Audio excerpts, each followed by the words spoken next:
समाज, वंजारी समाज सुद्धा विटीस धरला, ओबीसी समाज विटीस धरला, खुन बलात्कार करू करू मराठीही मारले. त्या व्यक्तींना भेटायला जावंसं वाटतंय. आणि एका पत्रकार बांधवांनी प्रश्न विचारला होता की पंकजा मुंडेला शुभेच्छा द्या. तिला शुभेच्छा देऊ वाटल्या नाहीत तुम्हाला, परंतु एक गुंडाची टोळी चालवणाऱ्याला ज्यांनी सपासप वारं करून लोकांच्या मुडदे वाढले, अशा व्यक्तींना तुम्ही भेटायला जाताय, हे मात्र महाराष्ट्रासाठी प्रचंड मोठं दुर्दैव आहे.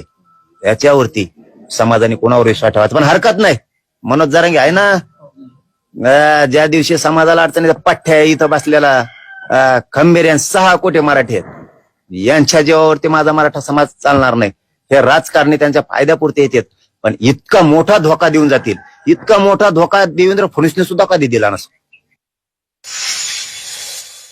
या सगळ्या धामधुमीमध्ये सुरेश धस असं करूच कसं काय शकतात? कधी ते नाशिकला जातात, सोमनाथ सूर्यवंशी हत्या प्रकरणामध्ये पोलिसांना माफ करा म्हणून सांगतात, तर कधी ते अचानक धनंजय मुंडेंच्या घरी जाऊन भेटतात. ही संदिग्धता ते का निर्माण करत आहेत? या सगळ्या प्रकाराने ते बीडच्या जनतेचा विश्वास गमावत आहे. आणि नुसता ते स्वतःचा वरचाच विश्वास गमावत नाहीत, तर देवेंद्र फडणवीसांची विश्वासार्हता सुद्धा यामुळे संपुष्टात येत आहे.